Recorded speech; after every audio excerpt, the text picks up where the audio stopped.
Our topic today, as you can see, is investigate. We're going to dive into the world of investigation.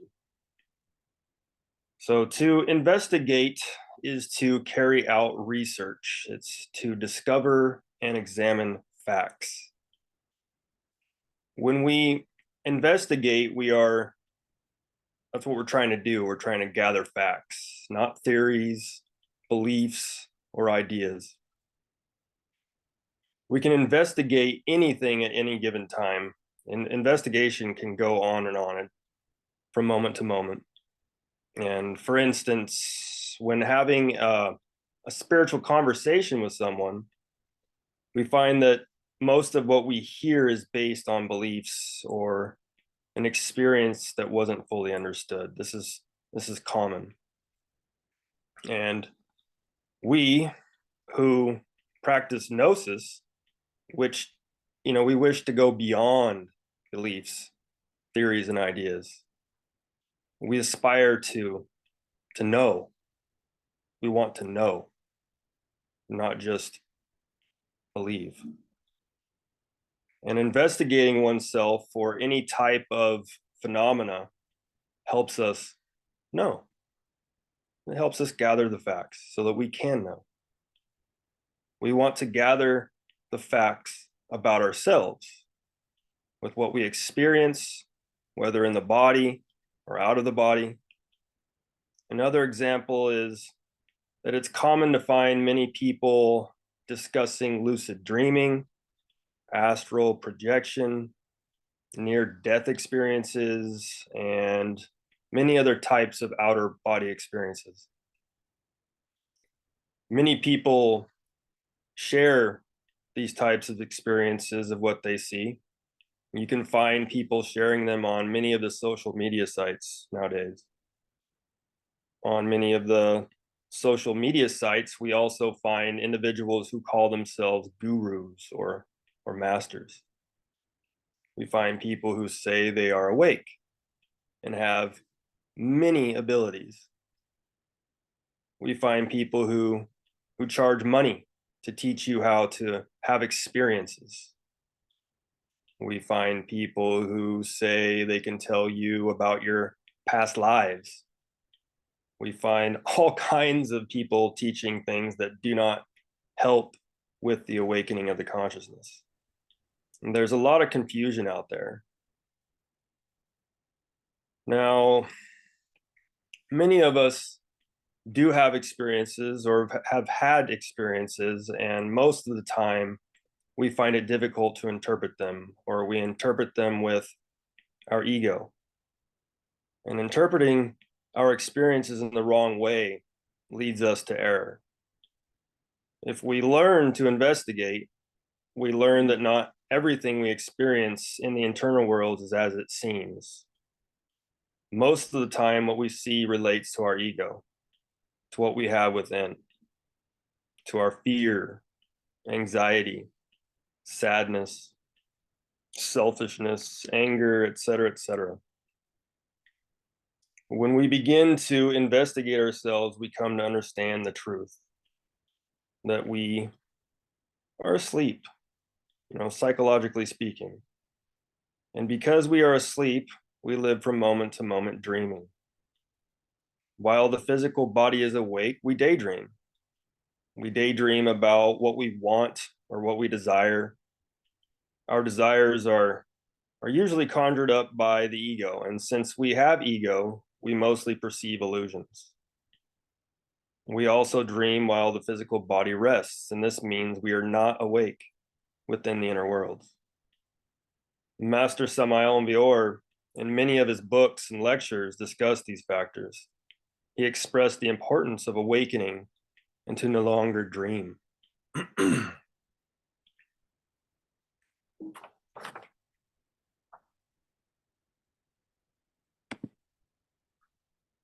Samael Vior stated, "I acknowledge that the most important thing is to stop dreaming, since indeed, dreams are nothing other than mere projections of the mind and are, therefore, illusions. They are worthless." And honestly, this is a profound statement. and that may trigger a response within most of us.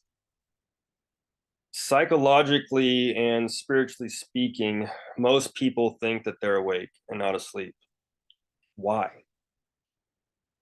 Because truly, we don't know what it means to be awake.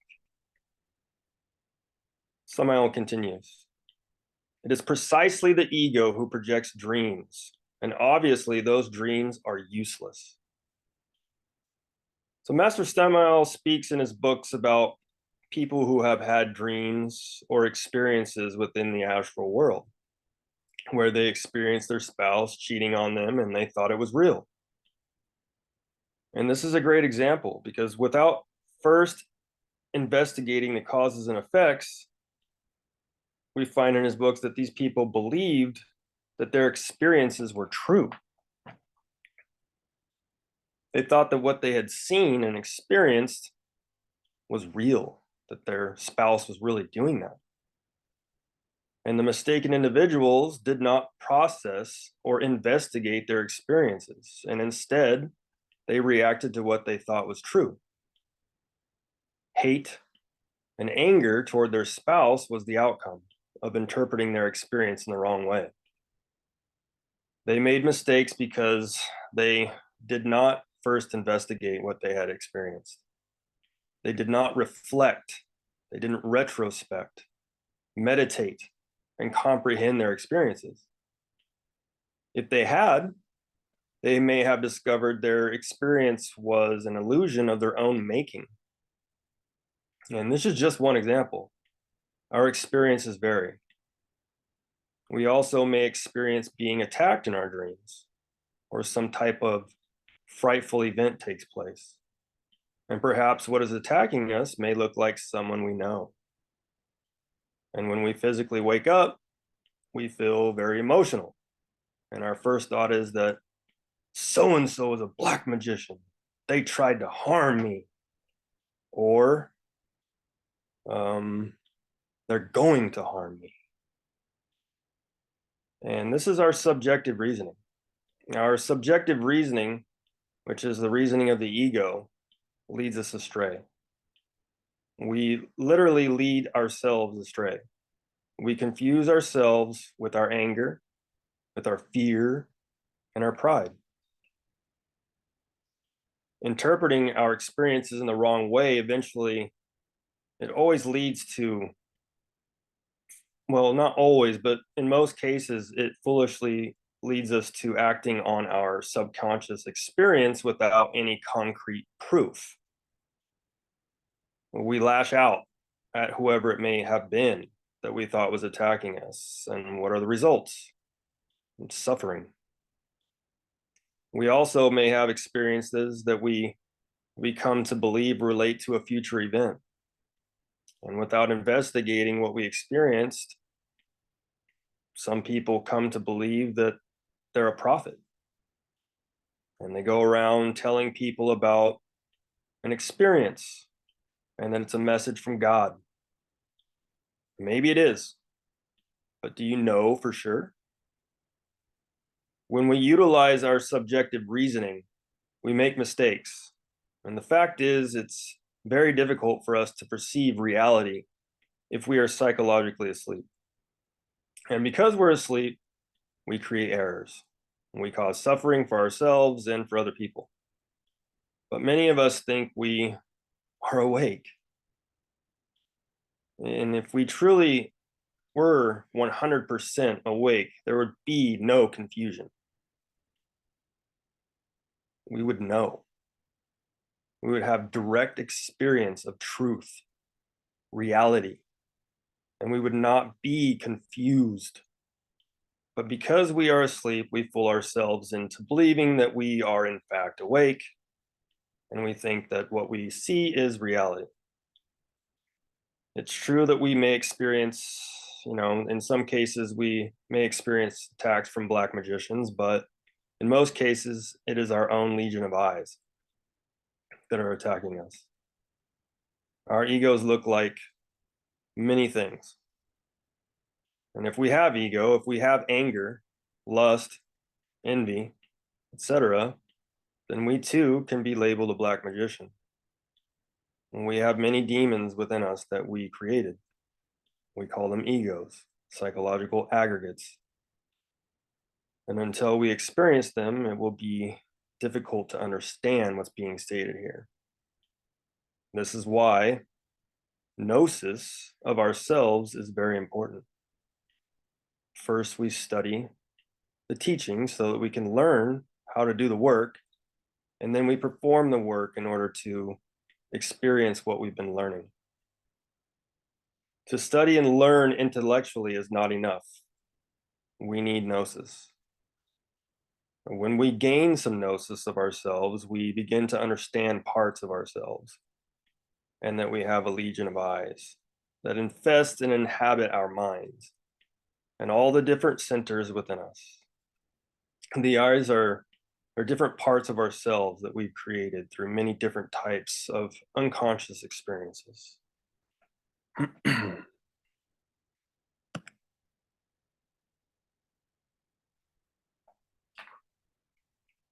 Samael stated, in the mind, there are many representations that we must take into account. Let us suppose we have the representation of a friend for whom we have much esteem in our mind. Somebody very important talks to us about that friend, and all kinds of gossiping and slander arise. We hear all the gossiping. Then, in fact, the image we have of our friend, the representation, becomes altered. Now, we do not see her as the kind person whom we saw before, full of harmony, etc. Now, this image in our understanding is the appearance that others have given it, possibly that of the bandit, that of the robber, that of the false friend, etc. At night, perhaps we dream of that friend. Now we will in no way dream with harmony. We see that she attacks us. We see that we attack her. We dream she uses a weapon against us, etc. The image of our friend is completely altered. A representation has been altered. It can be that those who had talked about our friend judged him incorrectly, consciously or unconsciously slandered him. But the representation of the mind remains altered. This is very serious because this representation, in fact, converts itself into a demon, which comes to hinder our esoteric advancement. It is a demon that gets in our way, a demon which is an obstacle to our profound inner development. This is then a serious error. To give an ear to gossip, to slander, to murmuring, to they say that, etc. It's very important for us to understand that we create. We have the ability to not only create outwardly, but also inwardly. We not only have outer actions, but also inner actions. When we think or imagine, we are creating something inside. We utilize our sexual energy to create in many ways. Our creative energy gives us the power to feel, to think, to act. When we feel and think a certain way about someone, we are creating something inside of us, whether consciously or unconsciously. And we have a great example of that Jesus gave us in Matthew 5. It's an example of taking an impression of someone and transforming that impression into lustful emotions and thoughts. And Jesus stated, "Ye have heard that it was said by them of old time, Thou shalt not commit adultery. But I say unto you, that whosoever looketh on a woman to lust after her hath committed adultery with her already in his heart." So when we are investigating ourselves from moment to moment, we receive impressions, and we receive impressions of people or of someone. And sometimes we can easily transform that impression into lust. And lust is driven by a craving for some type of physical, emotional, or mental sensation of some type. And when we transform the impression and energy in the wrong way, we transform that creative energy into something impure. And in esotericism, lust is a modification of sexual energy. And so another example where we learn that abusing the creative force has consequences, comes with grave consequences, is with the story of Samson. And in this image, we see Samson having his hair cut. And this is symbolic for losing his sexual strength. His long hair is a symbol of chastity and sexual power. And if we are chaste, we are not abusing our sexual energy. And when he abused the creative force, he lost his sexual strength and became spiritually blind. And the power of his pineal gland was lost, and his level of perception fell to a very low level. And the story of Samson teaches us that our lustful actions have consequences, and this is what we call karma. The quote from Jesus in the story of Samson can relate to all of us. And it shows us that we create not only outside of ourselves, but also inside. What we do with our energy is very important. Here we see that our sexual energy not only relates to the reproduction of our species, but also to our feelings, our thoughts, and our will, and that there's consequences to utilizing our energies in the wrong way. By utilizing our sexual energy in the wrong way, we create confusion, error, psychological sleep, and we become spiritually blind.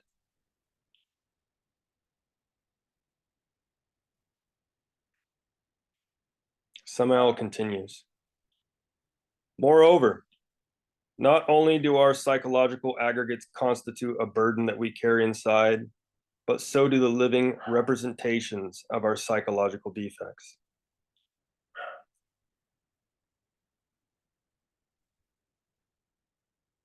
So it's important that we understand that we utilize energy in order to do anything. How we use energy it's important, especially when we feel an emotion or think about something. If we feel negative emotions towards someone, we may think about them negatively and create negative thought forms within us that relate to that person. And if we are working to awaken our consciousness, sooner or later we will come face to face with our creations. Our creations are a burden for many reasons, and one only needs to investigate his or her own psychological state of being in order to gain some understanding of this.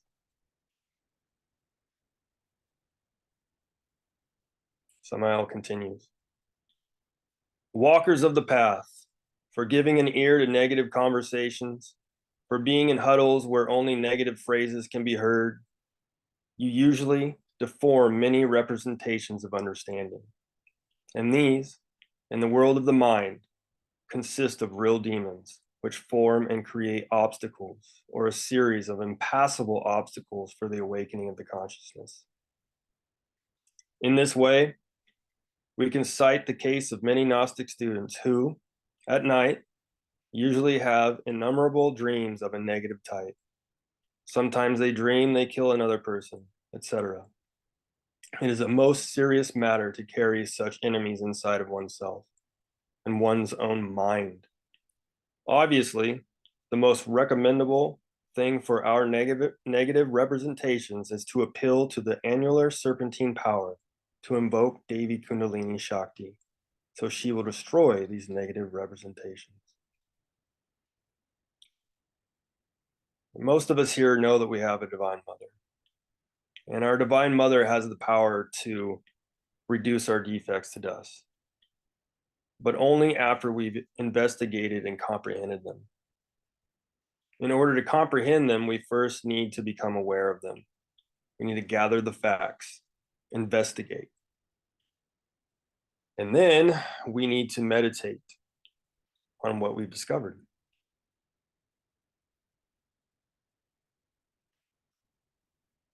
Samael continues.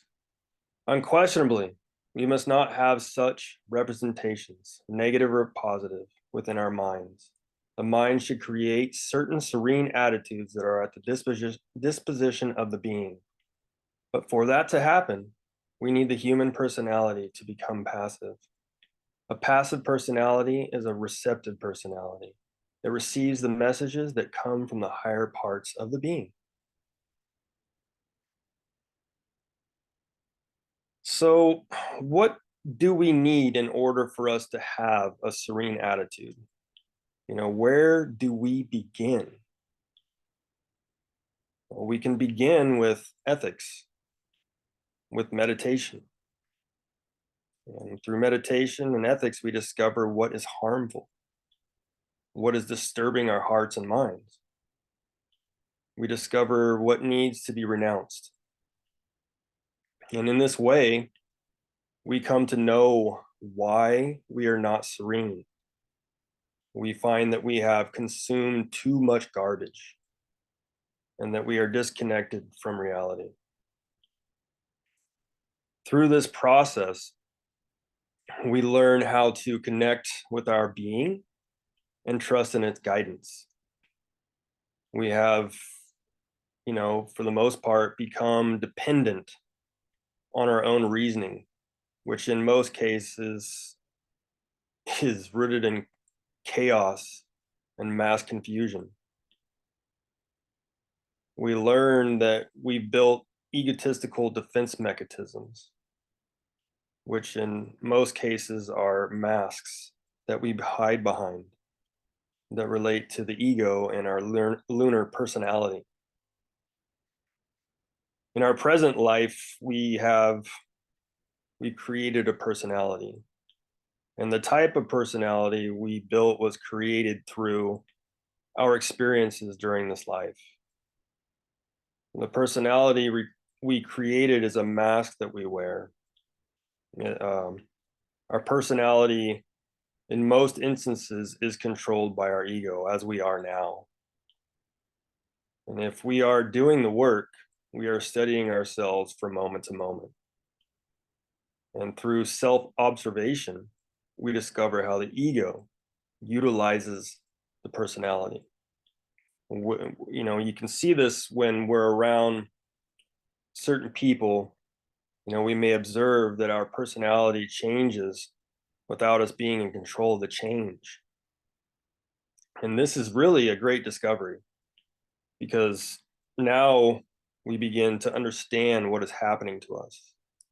Now we can study what's happening and take back control little by little. And by being aware of ourselves from moment to moment, we discover many defects. We find that when we're around certain people, we may change the way we talk or behave. If we are truly observing ourselves when we're around others, we might find that we behave like them without meaning to. And we do it mechanically. And I'll give you some examples. Let's say others are cussing, so we cuss. Observe how you feel when you do that. Let's say people are gossiping, and then we join in on the gossip. Some of us look up to certain people and want to be like them, and we mold our personality into being like someone else. One reason we do this is because we think other people will like us more. But truly, we don't have to follow anyone or try to be like so-and-so. And by investigating how our egos utilize the personality, we discover the wins, the wheres, and the hows. We take note of what's happening to us. How do we behave when we're around our friends, family, strangers? anyone. If we're around someone who's using profanity, do we begin to speak in the same manner without being aware of it? And why? How about when we're around spiritual people? Do we try to act spiritual and adopt a spiritual attitude that is not genuine? If so, why? These are all things we should profoundly meditate on. By investigating ourselves, we come to understand what's happening, and then we can work to change those behaviors. We take note of what egos are motivating us to behave a certain way or to think or feel a certain way. And over time, as we eliminate ego, we become capable of utilizing the personality to express ourselves in a way that is beneficial for others and ourselves. And if we have a passive personality, if we work to have a passive personality, then we are in control. We are present and aware of ourselves. We express ourselves better when we have a receptive personality that receives intuitive information. And intuitive information comes from the highest parts of our being.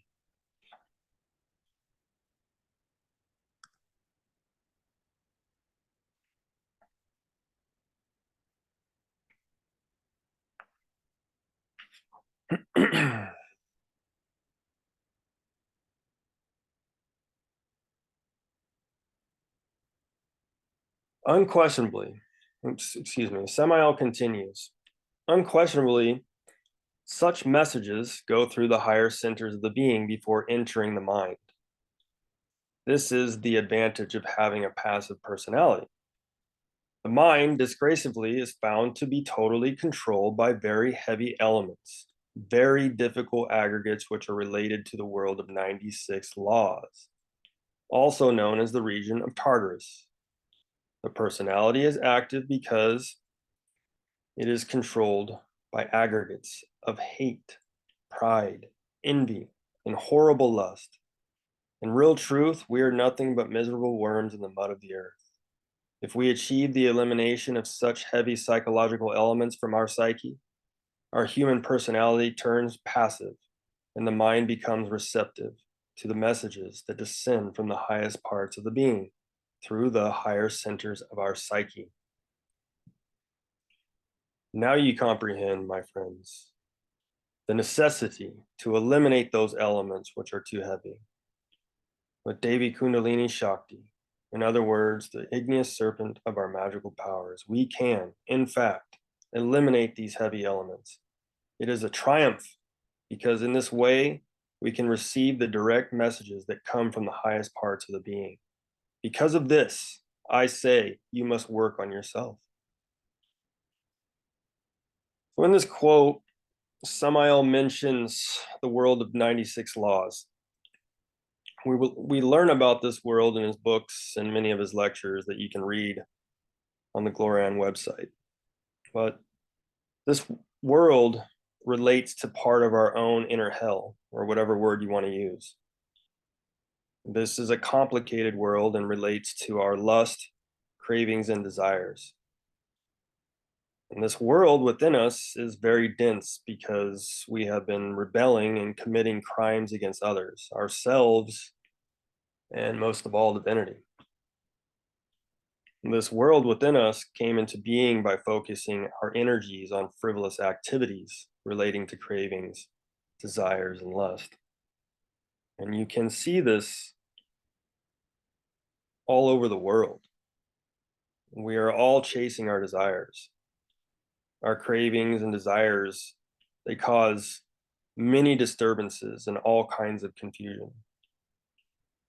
And if we truly want to walk the path of self-realization and aspire to not be confused or deceived, then we need to investigate ourselves and eliminate the ego that we have within.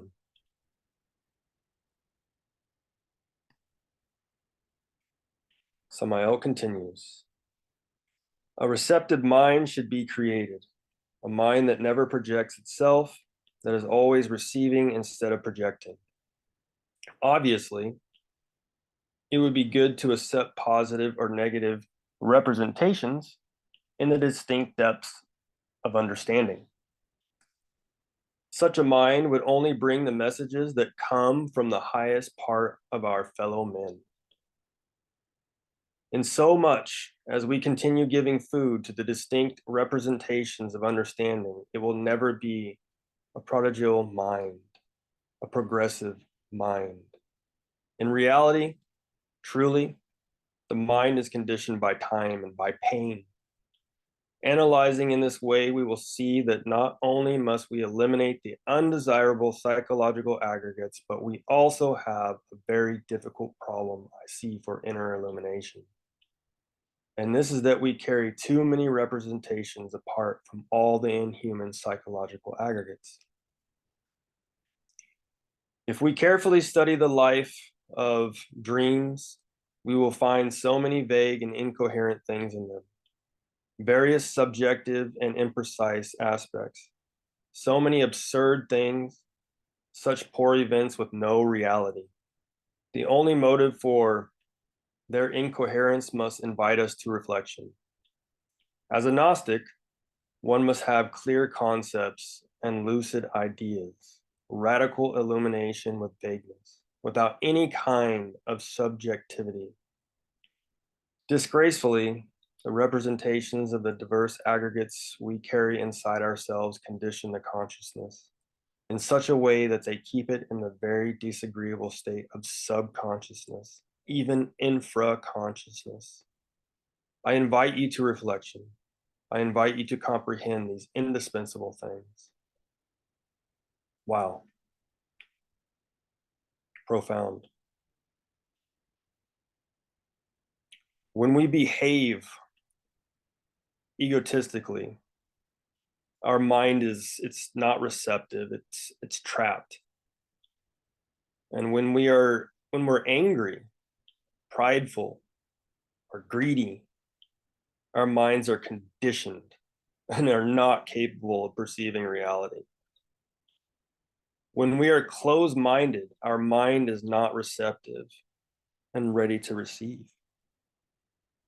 Our minds are closed because we have prejudices, we have preconceived ideas, theories, and beliefs. Our experiences throughout our lives, they've conditioned our minds and our hearts. And there are many types of beliefs out there. Most of them condition our minds. And many people only believe in what the Bible says or what the Quran says. Many people only believe in what they've learned in books. And it's good for us to investigate what we read. And, that way we don't fall into blind faith.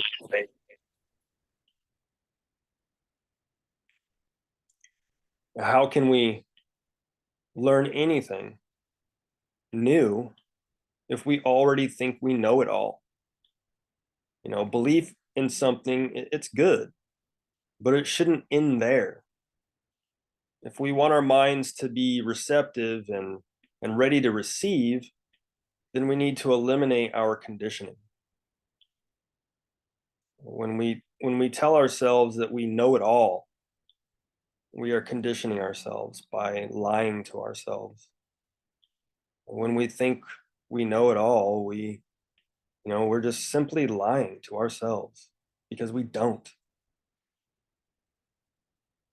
And we should become aware of this. We should become aware of the lies we've been telling ourselves for years and investigate the causes and effects of them.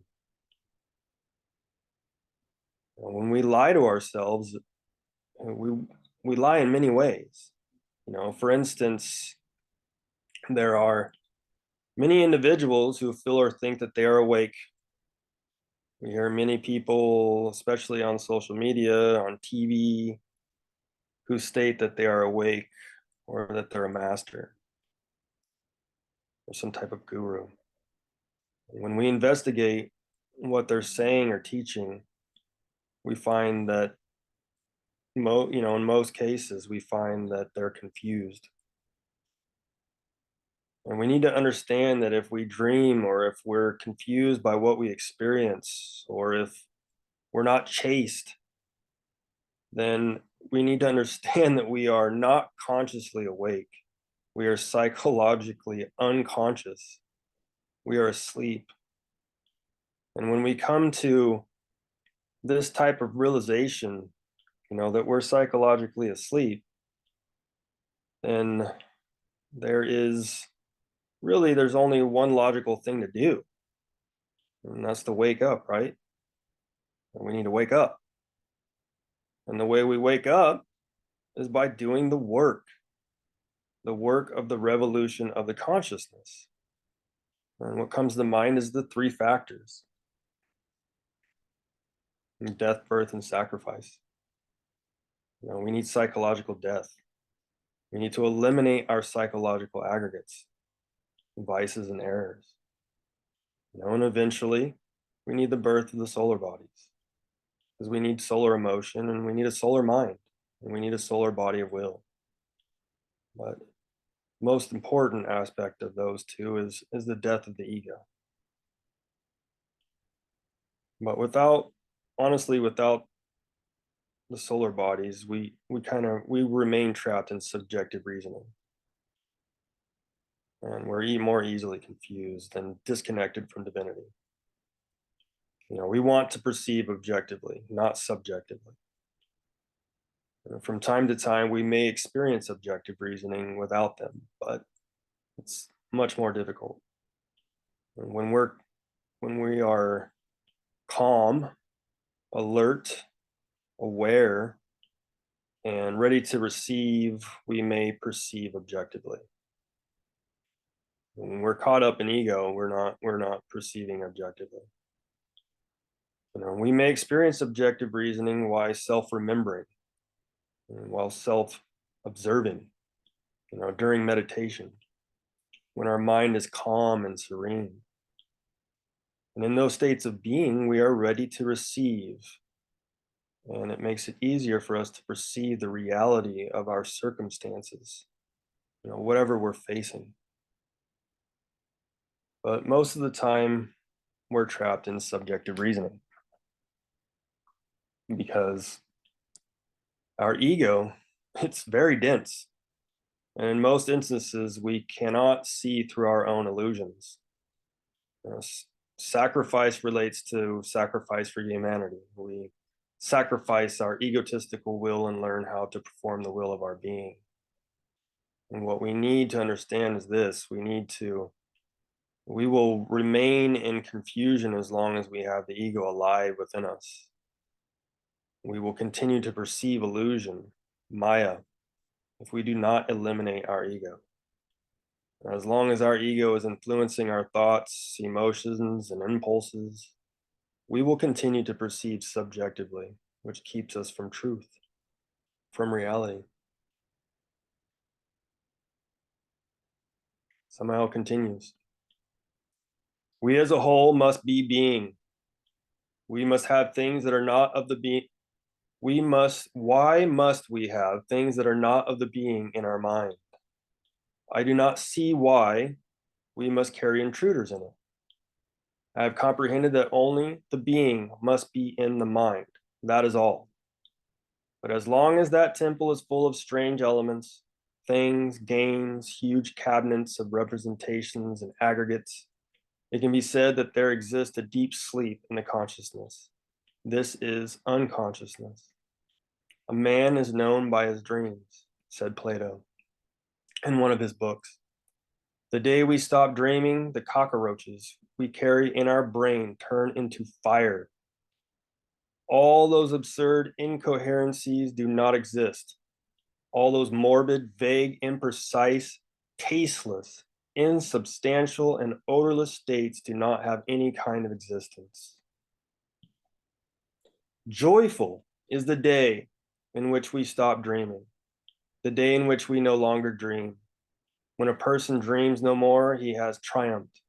As long as there exist dreams in the mind, as long as he goes to the psychological space to project imprecise, absurd dreams, this indicates to us that we have a mind full of garbage, full of all kinds of rubbish. True illuminates have no dreams. Dreams are for those who are asleep. True illuminates live in the higher worlds, out of the physical body, in a state of intensified wakefulness without ever dreaming. A true illuminate, after the death of his physical body, is awakened in the psychological space. In this way, thus, we should reflect on the necessity of getting to the stillness and silence of the mind. Excuse me.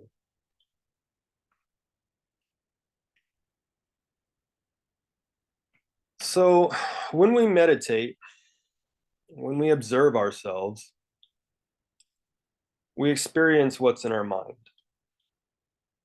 Well, what we usually see is chaos. We see conflict, we see fear, and we discover all kinds of desires.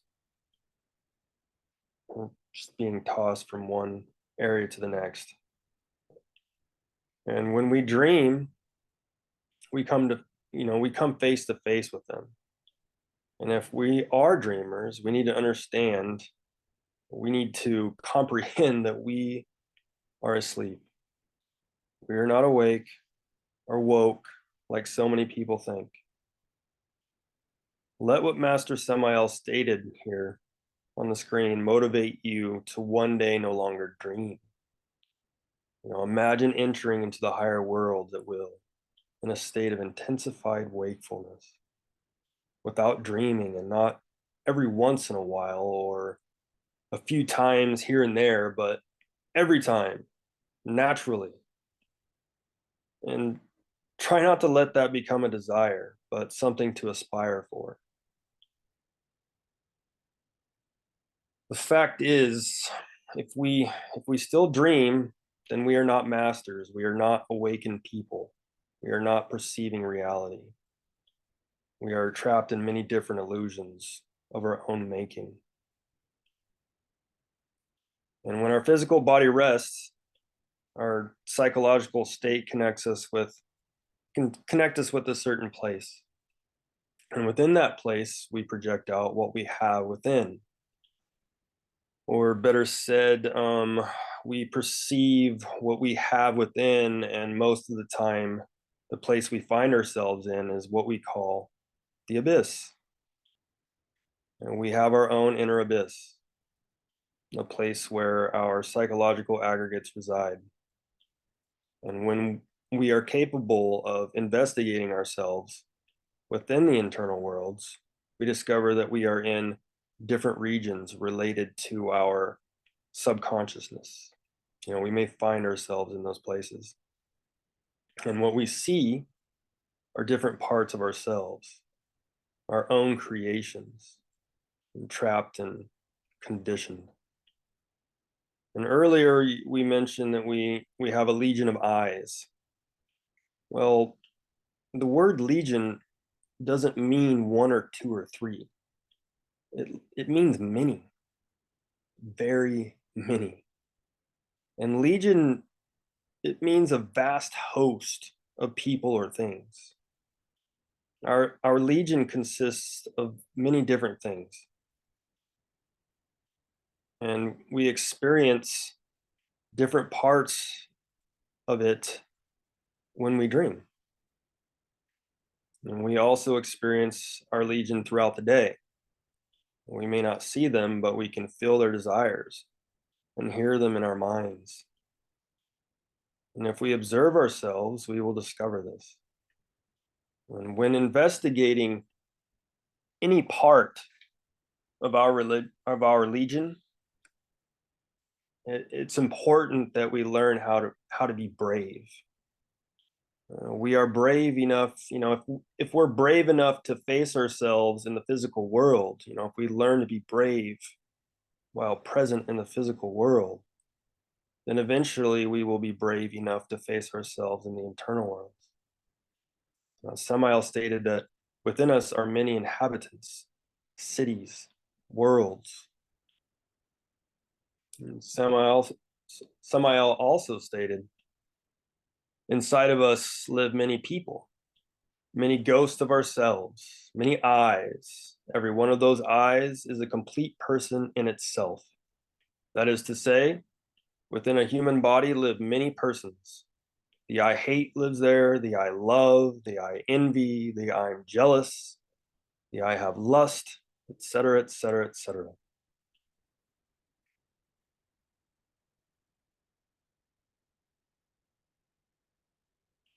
So when we learn to investigate ourselves, we come to comprehend that this statement is true. We no longer look at it as something like, wow, man, I hope that isn't me. We come to find that it's true through investigation. And when we dream or meditate, we make, we experience things. And when we dream, we may experience different types of people, places, and all kinds of different things. Some of our experiences may be beautiful and some are not. In the beginning, when we experience things, we think it's something from somewhere else. And, perhaps sometimes it is, but really, in most instances, what we experience belongs to us. It's part of us. It is usually something we created. And many times we mistake what we experience as being something that is apart from us.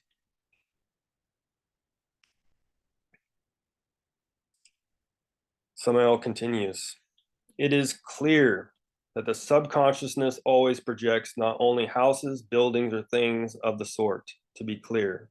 It also projects its own memories, its own desires, its own emotions, passions, ideas, experiences, etc. The projector mind projects dreams, and it is clear that projections will exist as long as the subconsciousness continues to exist. When the subconsciousness ceases to exist, when it has been transformed into consciousness, then projections cease. They can no longer exist. They disappear. Man.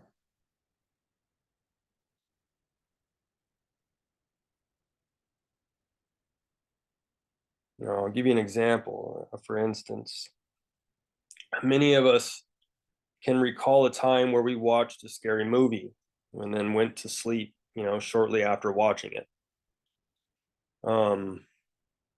While we were sleeping, we experienced nightmares that related to what we had just watched. Why? Why is that happening? Well, we received impressions unconsciously through our senses of the scary movie. The impressions got stored within our subconsciousness and were mixed with what we felt, such as emotions of fear and anxiety. By doing this, we unconsciously gave life to something within us as we watched horrific scenes that disturbed our hearts and minds. And later that night, our subconsciousness projected what we feared from the movie into our dreams. If we were aware of what we were doing to ourselves while watching violence and murder, we would not want to take in those kinds of impressions anymore. Another example is when we go to bed angry at someone, we go to bed all emotional. We feel anger, pride, resentment. We imagine the events in our minds. We go to bed thinking about it, and then we dream about it. And whether we are conscious of what we're doing or not, we are still creating something within us. We unconsciously give life to angry thought forms. We trap our consciousness within them. We're imprisoning parts of ourselves. And with these types of feelings and thoughts, we are creating abominable things. We're giving life to our inner Frankensteins. Our inner Frankensteins are our egos of anger, hate, violence, selfishness. passions, memories, desires, and we experience them in our dreams. And we need to learn how to stop giving life to ego. We need to learn to renounce the activities that help us create them and stop strengthening the ones we already have. We need to become aware of what we're doing and what we have within.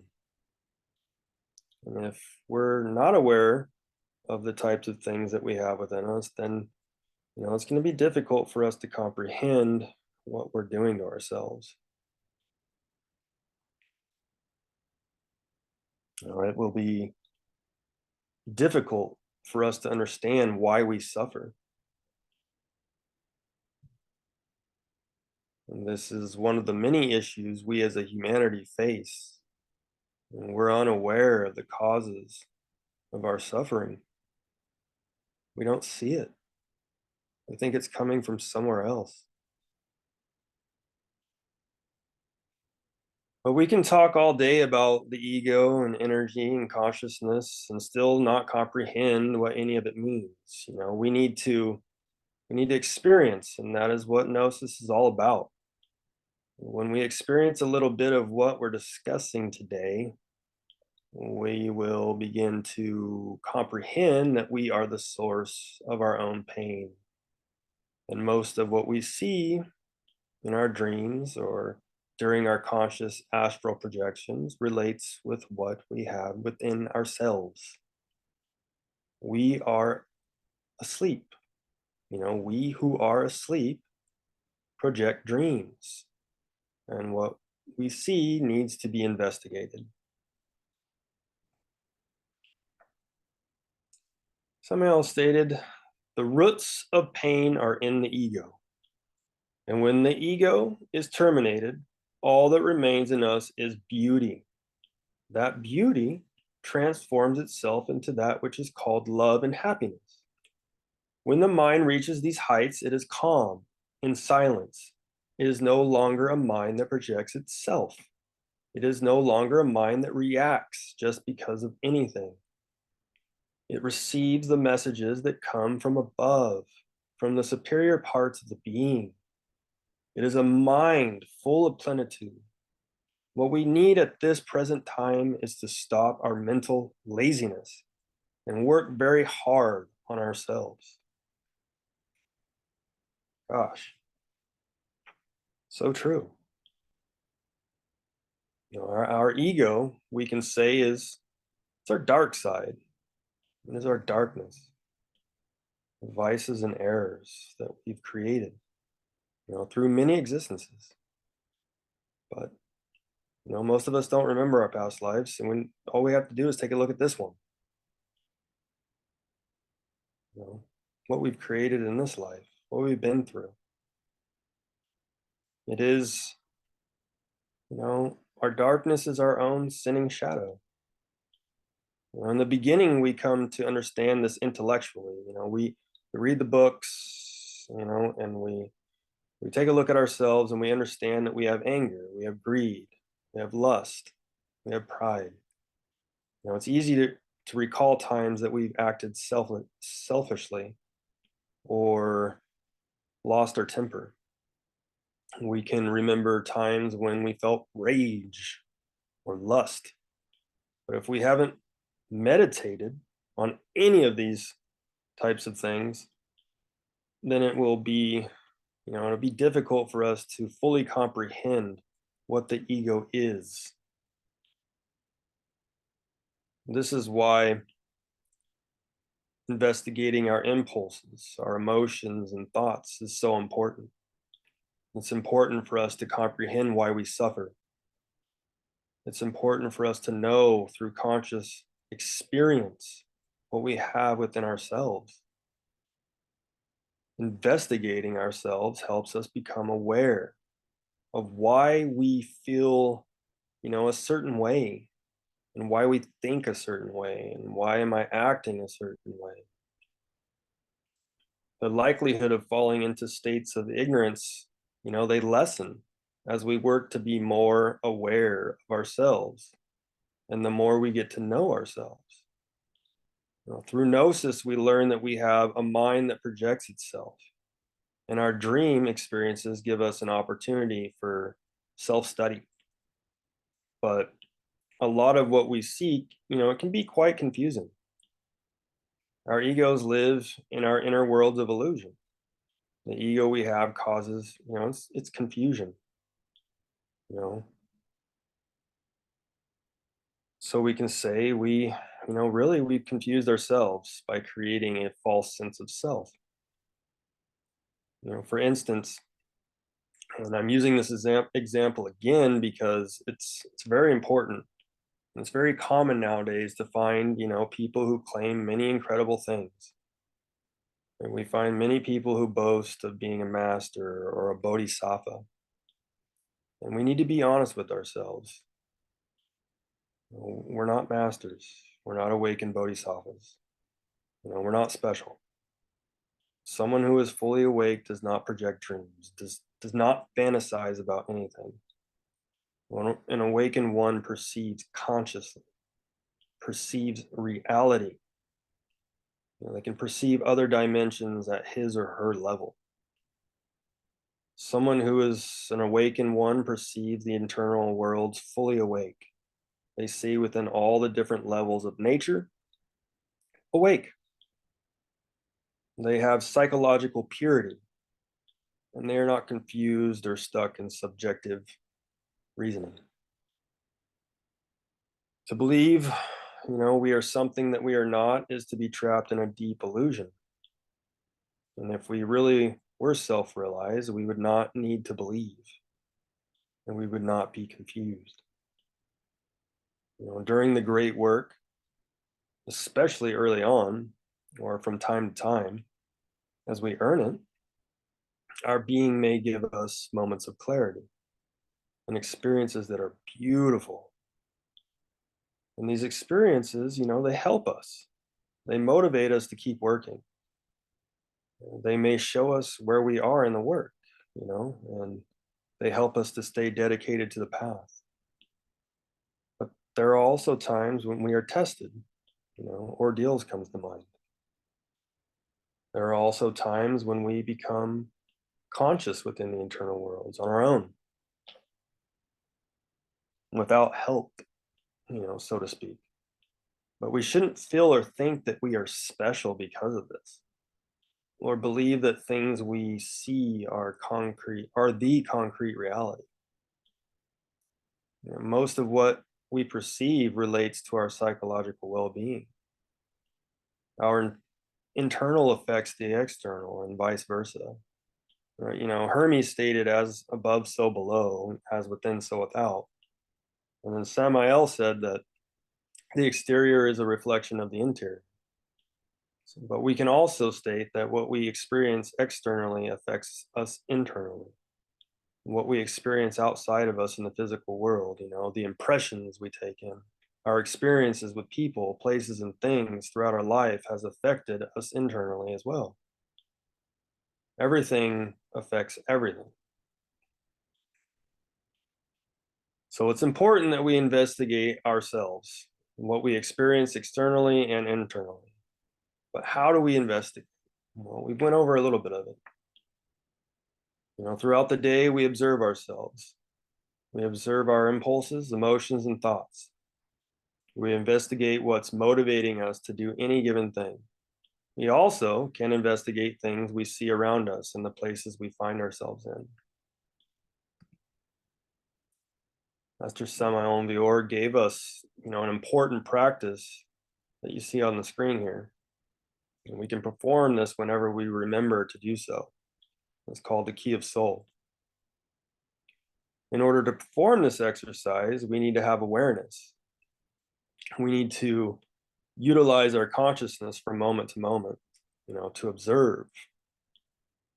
The word mindfulness, it comes to mind. And to be mindful is to be in the present moment, paying attention, to be conscious.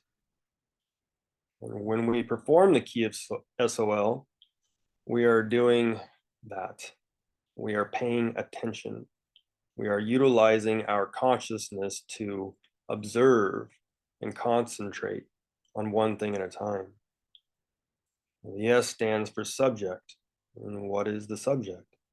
It is us. We are the subject in question. So first we become aware of ourselves. We self-remember. And we move to the O, which stands for object. With object, we become aware of all the objects that are around us. We do our best to concentrate on the things that are all around us without becoming identified with them. And then next is the L, which stands for location. Now, we become aware of where we are through location. We look around at the room or whatever place we find ourselves in. After we observe the place we're in, we then consciously ask ourselves, am I in the physical world or am I somewhere else? We then can pull our finger to see if it stretches, or we can jump with the intention of floating. And if we float or our finger stretches, we know that we are not in the physical world, because that goes against the laws here in the 3D realm. We have investigated ourselves, the stuff around us, and the place we're in. After we become aware that we are not in the physical world, what do? Well, if we can remain aware of ourselves and not become identified with what we see, like, ooh, ah, what's that over there? Oh, wow, this is so cool. If we can keep from identifying with what we see, we can continue our investigation. We see many things within the internal worlds. And for example, we may see people we know, but how do we know that what we see is real and not an illusion? How do we know for a fact that what we see is real and not a projection of our mind? How about the place we're in? If we're in a building, a house, a forest, a jungle, an ocean, or somewhere that you don't recognize, like, I'm not familiar with this at all. How do we know it's real? We also may come in contact with things that are not pleasant. We may see demons or monsters. How do we know they're real? Well, we already performed the first step of the key of soul. We already performed the first step, which was the key of soul.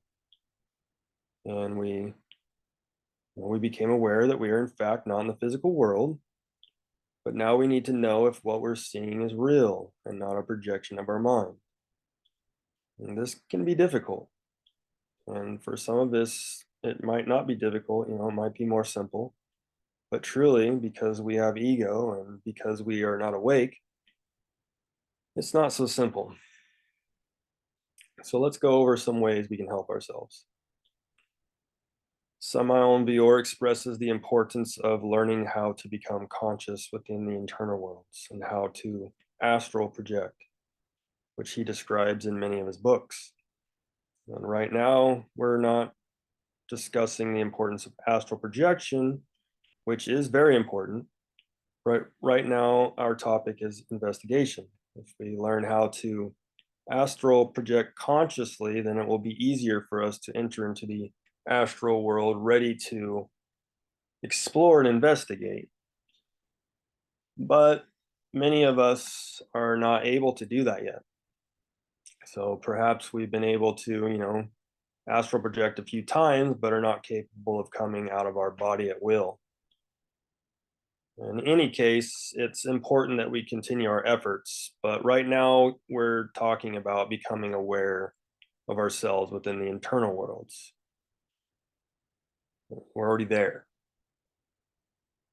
And there are many worlds, and it's good for us to eventually know that whether we're in an inferior or superior one. And by inferior, you mean the subconscious, unconscious, infraconscious regions, the hell realms. And by superior, we mean superior levels of consciousness, heavenly realms. And if we're conscious and aware of ourselves, we can investigate how we feel psychologically. And in most cases, this will give us a hint. It's important for us to become aware of ourselves wherever we are, whether in the external or the internal. And we need to understand that right here and now, the hell realms and heavenly realms are within us. The tree of life is within us right now. All of the worlds and spheres are within us. We are connected to everything. We just don't have awareness of it yet. And we need to learn how to become aware of ourselves so that we can investigate the things we see and the places we find ourselves in. And there are many ways to investigate, but we also need to be careful. Some of us have experiences of being attacked, and attacks can be confusing. Most of the time, it is our own egoic creations, but different parts of ourselves that are attacking us. But sometimes it is other people's stuff. Some of us have heard of the term astral larva. We have all created larvae, and we can help protect ourselves by cleansing ourselves, our homes, and our sanctuaries. Sulfur powder comes to mind, and it works very well for getting rid of larvae or any other type of negative energy within our home. Succubi and incubi also come to mind. Throughout our lives, we've created them. And cleansing ourselves in our homes is very beneficial, especially if we live with people who are not living a chaste lifestyle. Some of the people we live with, may not be doing their best to be chaste, and thus creating many types of larvae or attracting them to our home. We also go around people all the time and we come into contact with their larvae. Their larva can attach itself to us, and we can protect ourselves by cleansing ourselves, daily with sage and other types of incense. And it's good for us to be aware of this. We need to be mindful of who we touch and be mindful of the places we visit. Sometimes it's not a good idea to shake hands or to give hugs, but we also don't want to be rude or cause any type of suffering. But just be mindful. And we also don't want to live in fear about these things, but instead, just have awareness. Be mindful. Physical cleansing, it's good, but can only do so much. And within the internal worlds, we have egos that we come into contact with.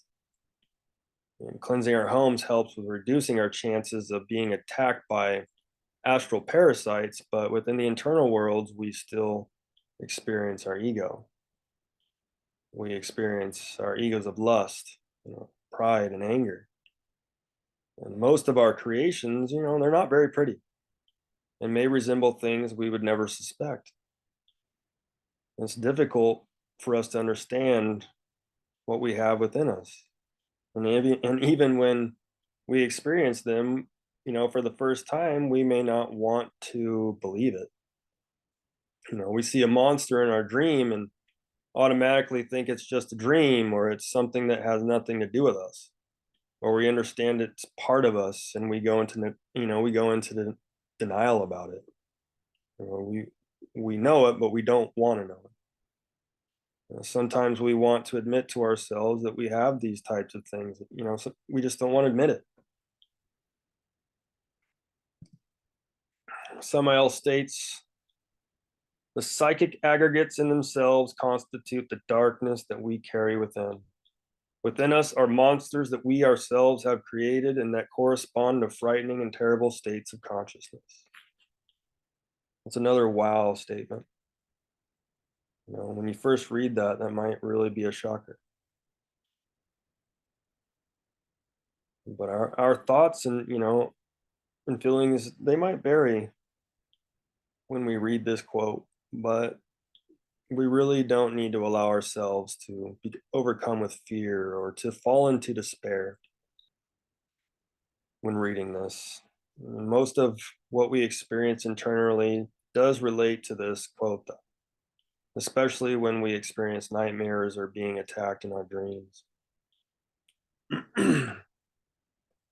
Most of the time, you know, it, it is difficult for us to understand. It's difficult for us to understand what's attacking us.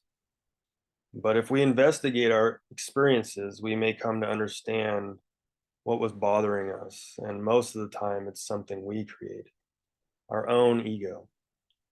But this is not always the case. We may receive attacks from other things.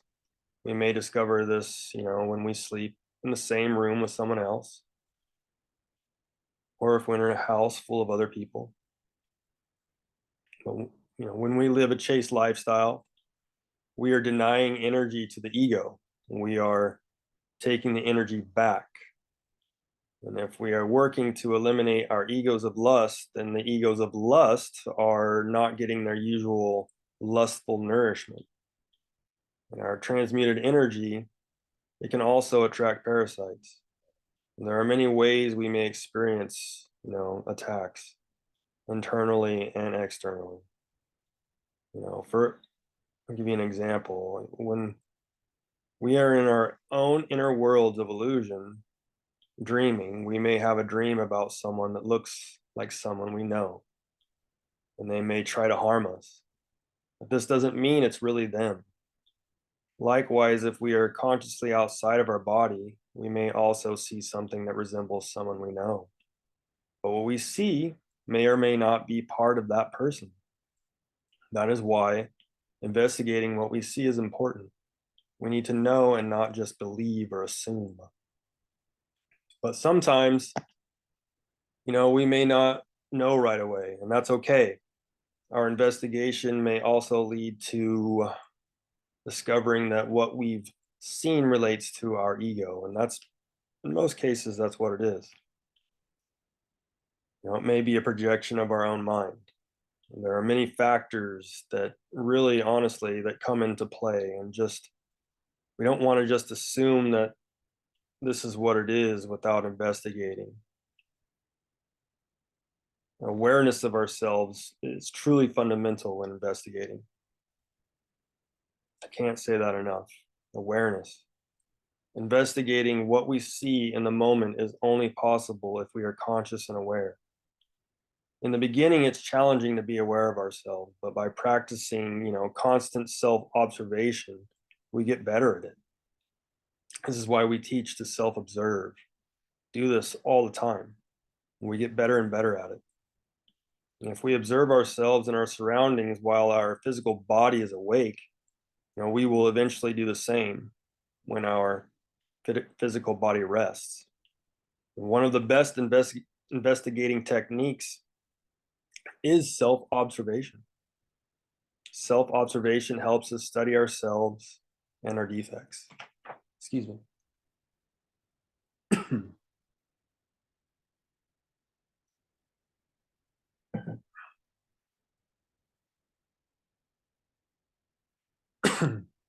If we self-observe, while we're in the 3D world, then we will eventually do the same in other places. And this type of work, it's very deep and takes super efforts. It takes super efforts to pay attention to our psychological well-being from moment to moment. I talk to people about that around me often. And, most people, they just don't want to do it. It takes too much work, too much energy. Something else that comes to mind is ordeals. We face many types of ordeals, physically and internally. Ordeals relate to us facing different psychological aspects of ourselves that reside in the inferior worlds. Our egos they do not live in the superior worlds, they reside in the infernos. And this is why I love this statement by Dante: the path to paradise begins in hell. Well, what hell are we talking about? It's our own hell, right? The hell that we have within, psychologically speaking. Within our hell are abominable creations. And when we experience our inner world, we see different parts of ourselves. And this is another reason why it's important to investigate what we see. We are learning about ourselves. Also, when we experience our inner selves within the internal worlds, we discover that there are times when we need to defend ourselves from our egos. And it's important that we learn how to do it. If we are aware of ourselves in the internal worlds or conscious enough to realize, what is going on, we can do several things. If we are aware of what's happening to us, we can first self-remember, remembering that our innermost is present right here and now. We can invoke our innermost being for assistance. If we need help, we can pray and invoke our being. That's really important. And humbly asking for aid or assistance with defending ourselves. If we are being attacked and need quick assistance, we may not have time to invoke them. And we can put ourselves in a state of conscious self-remembrance, a state of knowing that we are one with our being right here now. And this isn't something we do with our intellect. It is something we do with our consciousness. We have to do it consciously. It is to have conscious awareness of divinity, that we're not alone. And next after we self-remember, we can conjure whatever is attacking us. There are many conjurations, and some of them are quite lengthy. The conjuration of Gabriel and the conjuration of Jupiter work very well, especially when we need quick assistance with defending ourselves. And it's good for us to understand that when we perform the great work, we are working to take the light, the consciousness back from our egotistical creations. And eventually, we will experience some difficult ordeals. Our own individual Satan that we have within tempts us. We face, we face many different tests. And the ordeals that we experience are also a means to help us study ourselves and to know ourselves better. They help us understand what we have within. And our Satan is our inner darkness. It knows our dark side better than we do. Master Samael calls Satan our psychological trainer.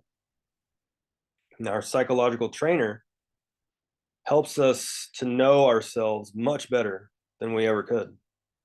And many people fear Satan, but it's really not necessary to fear our shadow.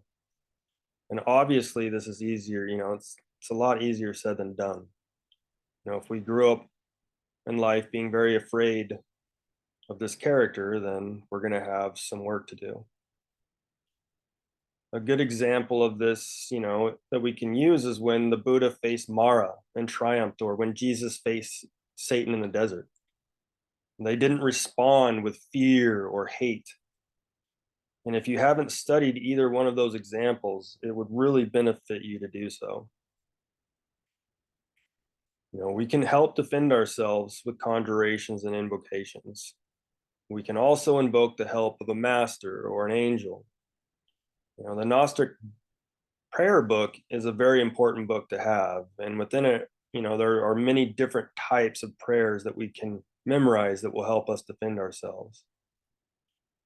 And there are also times when we are attacked by things that don't belong to us, though. Things that we didn't create. And many different types of things may come to us at night, while we're sleeping. For example, let's say we feel negatively about someone and we imagine it. We think about that person, imagining frustrated and angry thoughts.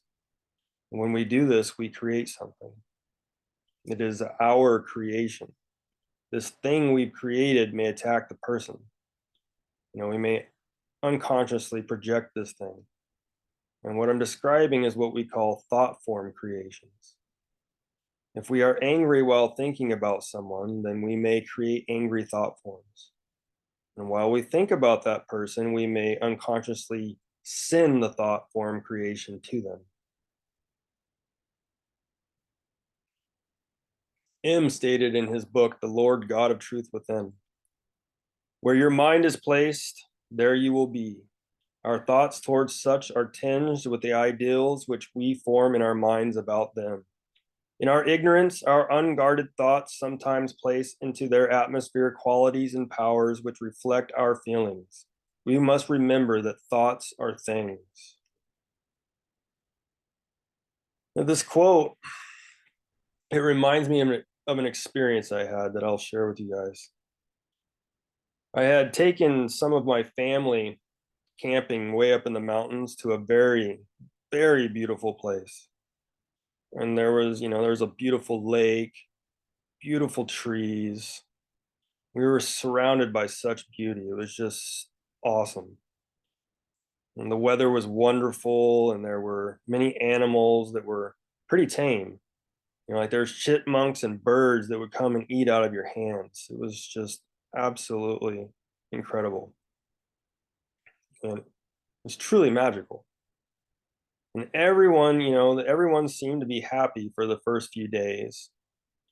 Our plan was to be there for, like 5 days. And on the third day, one of my family members expressed to me that they wanted to go home. And I sat and I talked with them, for a while. And what I discovered was that, that they had an attachment to city life that was like beckoning them, pulling them back. And they were suffering quite a bit. They were really getting like homesick.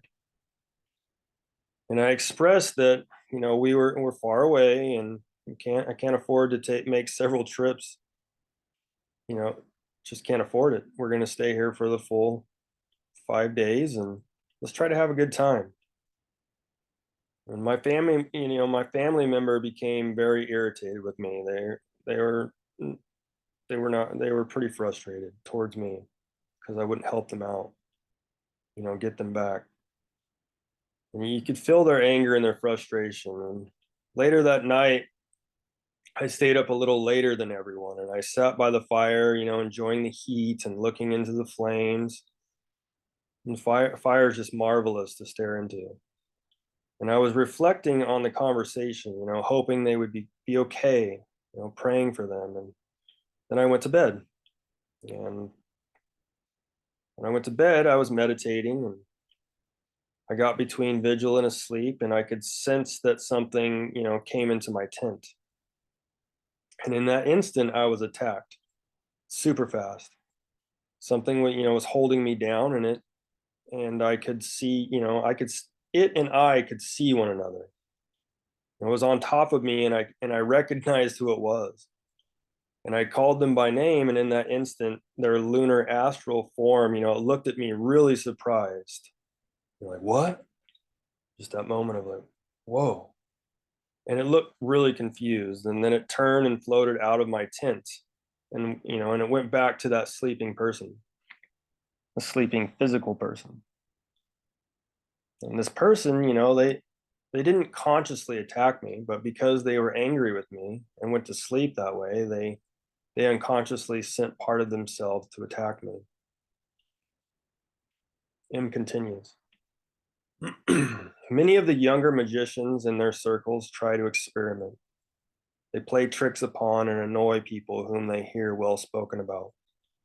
The yogi often watches the effects of their experiments and sees the astral entities which their minds and imaginations have created and sent out towards somebody. They do not realize that what they evoke and send out towards a person returns to them, just as a dog returns to his master. As these creations are conceived by the will and imagination of the operator, so they return to him, and if he is not careful, they will distort his imagination. We must remember that thoughts are things. As we think, we often project our thoughts into the atmosphere. thus making thought forms, which can clothe themselves with astral substance. And a sensitive person can see thought formations of his friends, which are projected towards him, and recognize the person by the color and form which his thoughts take. So, what we just read is, it's very important to meditate on. It's very important to understand. But not all of what, is said here relates to the experience I shared with you. But, some of it does. My family member was not meaning to hurt me nor play a trick. They were not aware of any of this. But that specific person was feeling a lot of negative emotions about me and imagining hostile thoughts about me. And that night, while their physical body was asleep, unconsciously projected out part of themselves towards me. Their thoughts and their emotions clothed in astral substance. And thus they attacked me. When the astral form left my tent, it returned to that person. It's important to understand what M states here, that thoughts are things. We create things within ourselves constantly. And it's helpful to be mindful of this. It's very helpful to be mindful of what we're doing with our energies. Let's talk some more about conjuring. Conjurations, they're very helpful with investigations. And sometimes we find ourselves, in a home we once lived in. When we're in the internal worlds, we find ourselves in a home that we lived in, or a temple, or a church, forest, a nightclub, cave, a city, a friend's house, or any other type of place. And if we are conscious of ourselves, we can pray for assistance with conjuring the place we find ourselves in. And when conjuring a place, sometimes what we see may transform. The glamour we perceive, it might fall away. And then we may become aware of where we are. We might truly see what's there. And if we feel disturbed by the place, if we feel troubled, we can humbly ask our innermost being to please take us somewhere else. With experience, we will discover how to do these things. And something else that's important to note is that our conjurations, they work best if we're not in an egotistical state of being. You might ask why. If we are in an egotistical state of being while trying to conjure something, then our conjuration, it may fail. Prayers and mantras and conjurations, they work best when we are not angry or prideful. If we are, if our conjuration isn't working, then we should investigate the causes and effects. For instance, if we're conjuring a place in order to make sure it's not a projection and it doesn't change, then perhaps it's not an illusion. And really, the internal worlds, they can be quite confusing, like I stated. Most of the time, what we see is not reality because it's a projection. We can also humbly ask our being for assistance with this as well. We can ask our being, is what I see real? Is this real? Asking for help is important. We can't do everything on our own, as I'm sure we're learning. Earlier, we talked about how important it is for us to investigate while being in the physical world. We discussed that performing the key of SOL throughout the day is important for investigating. Performing this exercise helps with having awareness of ourselves. It helps us to call ourselves to vigilance, to investigate our surroundings. It really is a great investigation tool. And it's a great exercise for developing vigilance and awareness of ourselves, the objects that are around us and the places we find ourselves in.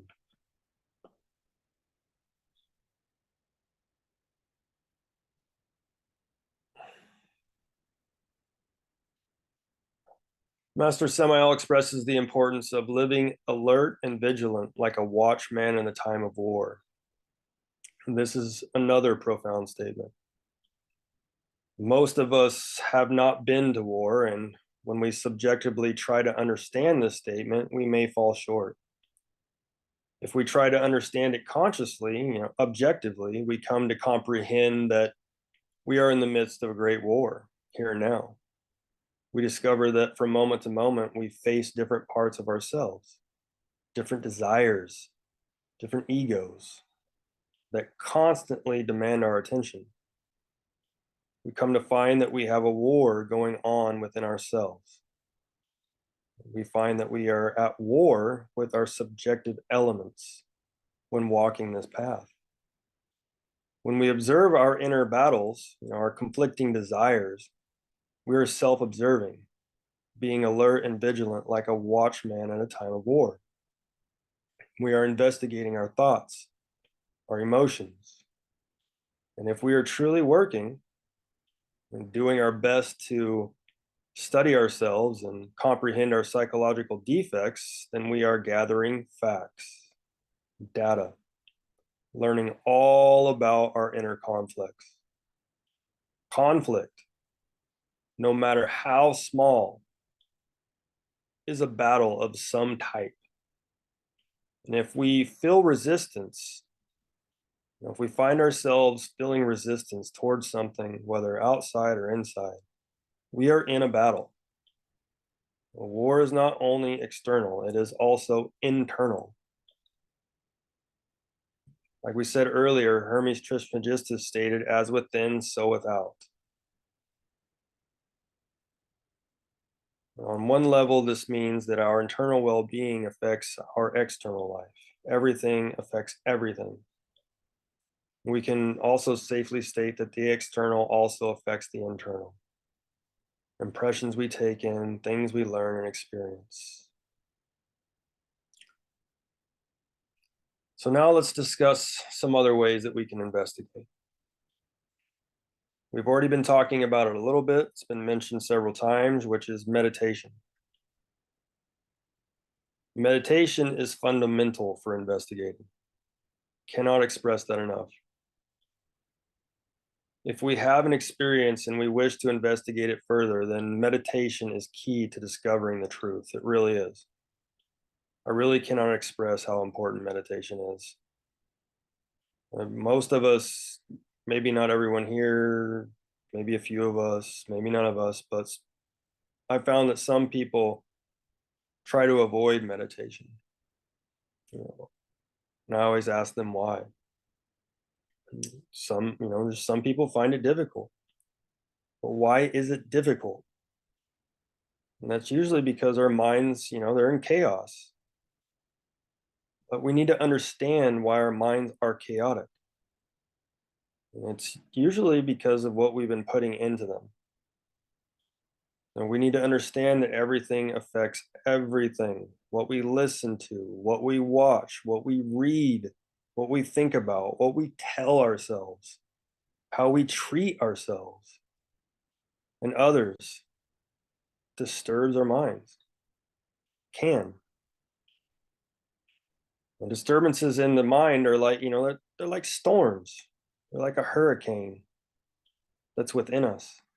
And this is why the first steps of meditation, they teach us to observe and renounce harmful behaviors, which relates to ethics. And if we are performing the first two steps of meditation, then we are adopting ethical discipline. We are beginning to comprehend why we suffer. And this helps us to stop harming ourselves and others, which helps lessen the disturbances in our minds. And it's important that we renounce things that cause our minds and hearts to be conflicted and disturbed.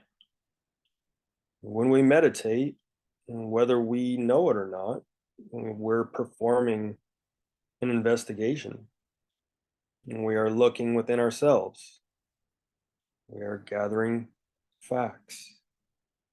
And with meditation, we can investigate our thoughts, our emotions, our memories, anything. Our inner investigations help us gather facts about ourselves. We discover, through this, we discover hidden conflicts, subjective elements, desires, pains.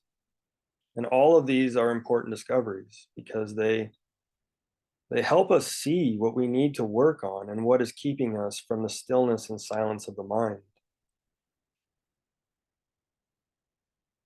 Master Samael states, we must experience the truth in a direct, practical, and real way. This is only possible in the stillness and silence of the mind. This is achieved by means of meditation. So in the statement, he says, experience the truth. What truth?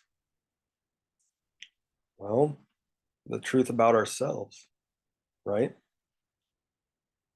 When we begin investigating ourselves through meditation, we discover that it's difficult for our minds, and this is why most people back out.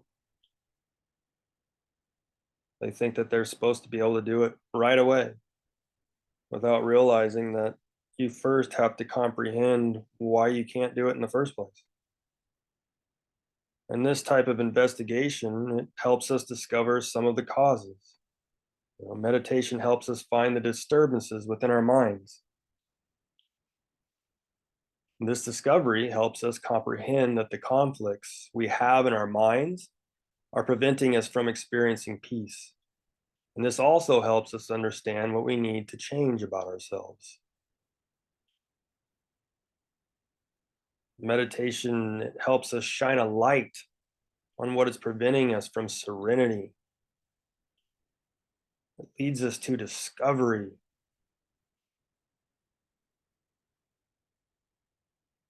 Through meditation, we can investigate our experiences, our dreams, ordeals, memories, thoughts, everything, anything.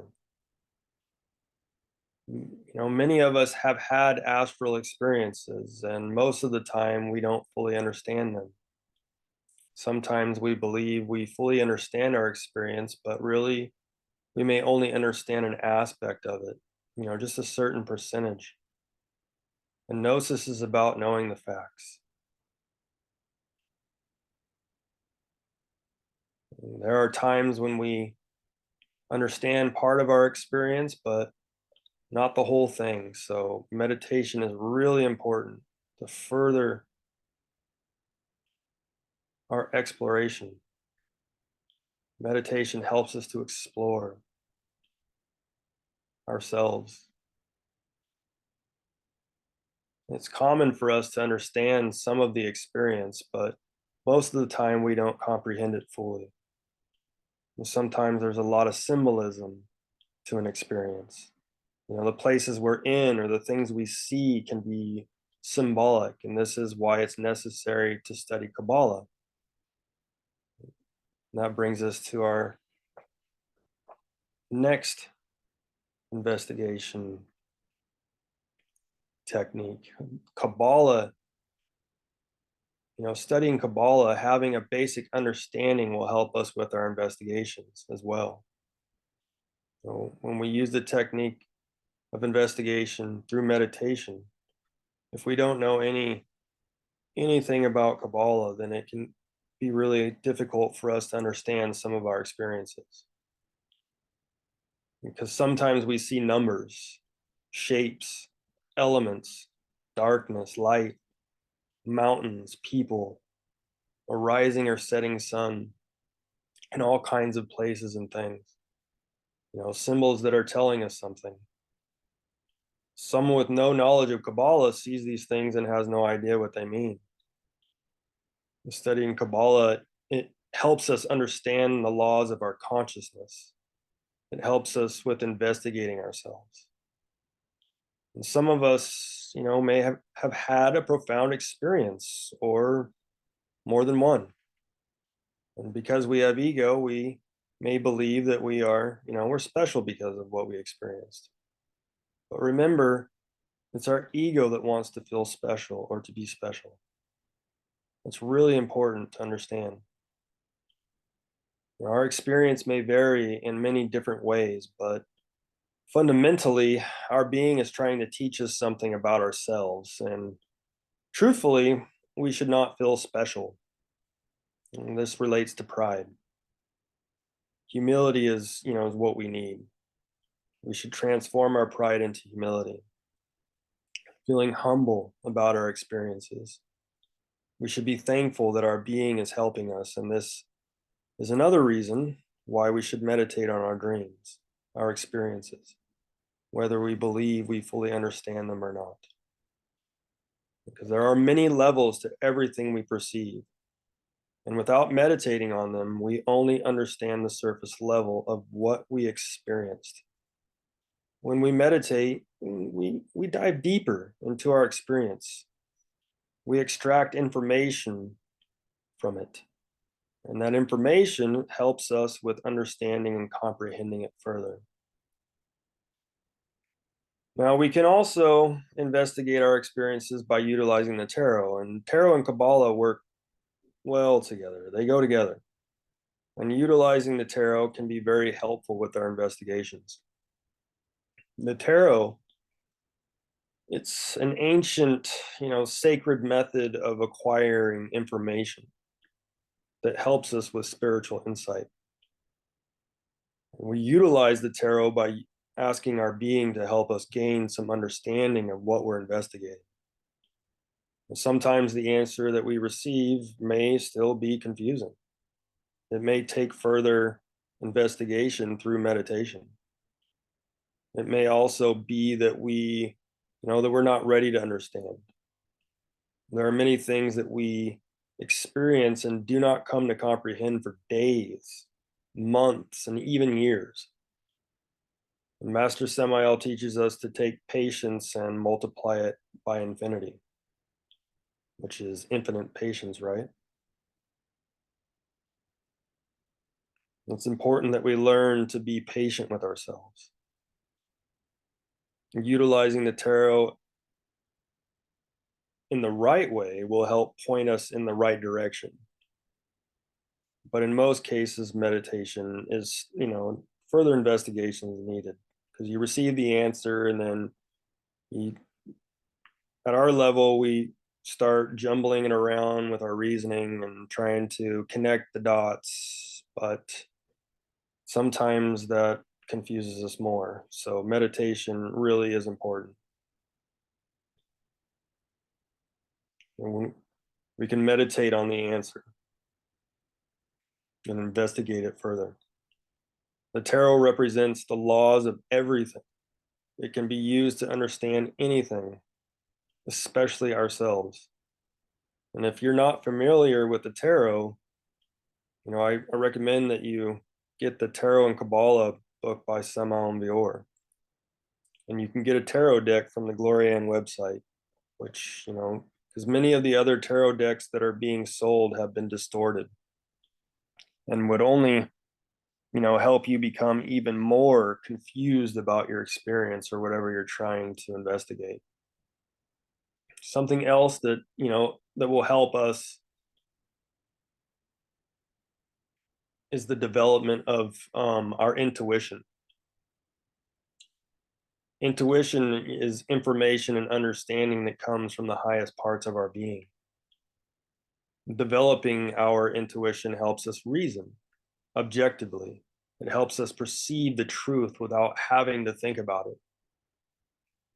Intuition, it helps us understand what we're investigating without all of the intellectual processes of subjective reasoning. And obviously, there are levels to the development of intuition. But we all have to start somewhere, right? And developing our intuition, it's truly fundamental. And one way that we can strengthen and develop our intuition is by vocalizing the vowel O. The vowel O is the mantra of the Anahata chakra. The vowel O causes the Anahata chakra to vibrate and rotate in the right direction, which is clockwise. Our intuition works better when our chakras are rotating in the right direction. And this is one reason why we are taught to vocalize the vowels for 1 hour daily. Intuition relates to our heart, and it also relates to our pineal gland, the Sahasrara chakra. And working with both of these chakras can help us develop and strengthen our intuition. So if you don't know about the vowels, you can get the book, The Divine Science, which will be very beneficial. When reading Master Samael's books, we discover that he investigated many things. He investigated prayers, conjurations, invocations, demons, masters, Akashic records, himself, our solar system, the infernos, the heavens, and many other mysteries that we learn about in his books. He investigated everything. In his investigations, they helped him understand and comprehend the mysteries. They helped him achieve Gnosis. And we all know that Gnosis is experiential knowledge. We gain wisdom, knowledge, and understanding through Gnosis by experiencing facts. But I wouldn't recommend that we, at our level, go and investigate awakened demons like we find in his books. That's not something that I would advise whatsoever. Most of us we're not ready for that. And invoking awakened demons can be very, very detrimental to our well-being. And the demons we need to investigate are the ones that we've created within ourselves.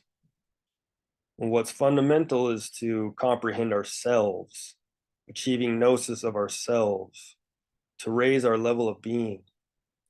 Our investigations can become, they can become part of our moment-to-moment activities. If we consciously investigate ourselves in the physical world, like I said, we will eventually begin to do that in other places. A question that comes up often is, why is the astral so confusing? Well, if we investigate ourselves through any of the techniques that have been mentioned so far, we eventually comprehend that we are in a state of confusion. And we are conflicted from one moment to the next. Our minds and hearts go back and forth. I want this, but I don't want that. It's very difficult for us to know the truth from moment to moment. And this is because we have a legion of desires that cause confusion. We're caught up in illusion all the time. Selfishness, for instance, it creates illusions that cause mass confusion and suffering. Just like hatred and envy create prejudices. Prejudices are illusions that we've created out of ignorance. Prejudices are not truth or reality, and they create mass suffering. We suffer because we are disconnected from reality.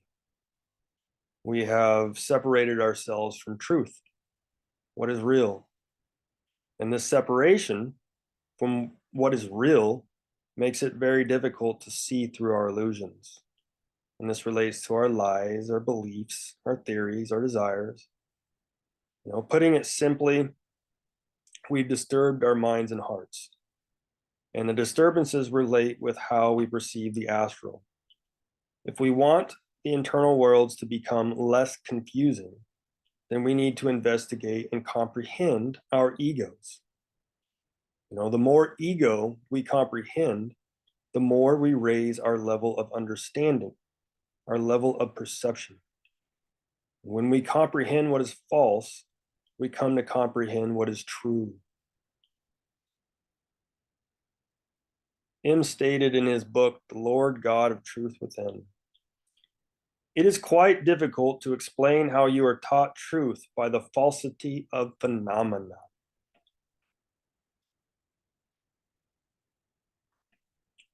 When we comprehend an ego, we gain some understanding, knowledge, and virtue.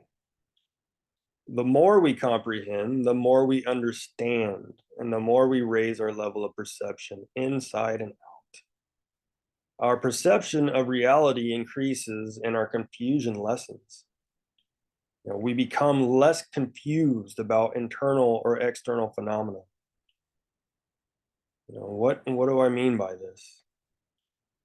Well, if we want to be capable of love, empathy, and compassion, then we need to comprehend our egos of hate and anger. We need to understand how they cause suffering. If we want to be charitable and not have resistance to it, then we need to comprehend our greed. If we want to be chaste, then we need to comprehend our egos of lust. If we want to be humble, then we need to comprehend our egos of pride and adopt upright behaviors. And this may sound easy, but it's not. And I'm sure everyone is experiencing that. And sometimes we have to endure difficult hardships in order to gain gnosis. But this is how virtues are born within us. When we investigate and comprehend an ego, we liberate ourselves from what was causing suffering, and our egos are replaced by virtues, by wisdom. Master Samael states that humanity does not know how to love. And this is because our ego cannot understand what love is. Love is not intellectual, it is felt. And love is born within us after we comprehend the things that are preventing us from it. We are confused about what love is because we are egotistical. Our ego cannot know what love is because hate, anger, pride, and lust keep us from it. Our inner darkness, which is ignorance, cannot comprehend the light, which is wisdom and love. And by comprehending our darkness, we come to know the light. So, if we want to eliminate our confusion, then it's very important that we work to comprehend our egos and reduce them to dust. Now, let's learn to investigate our thoughts, emotions, and impulses. Let's learn to investigate what's motivating us to do any given thing from moment to moment. Investigate inward as well as outward phenomena. When physically awake, learn to be alert and vigilant. Observe within and without. That way, in the astral, you will call yourself to vigilance and you'll remember to investigate. Consciously utilize conjurations, invocations, mantras, and prayers daily so that you will consciously remember to utilize them within the internal worlds. So we'll end this presentation with some wise words by Master Samael. For now, there is no other remedy but to work. To work from now on, you must dedicate yourself to work on yourself. The day you have eliminated all your psychological aggregates, the day you have eliminated all the representations in the mind, then on that day, things will change. On that day, you will open your heart. You will receive the sparks of light that come from the higher aspects of your own being. You will be an integral person. Begin the work now. The most important thing is the psychological exploration of oneself, to discover oneself.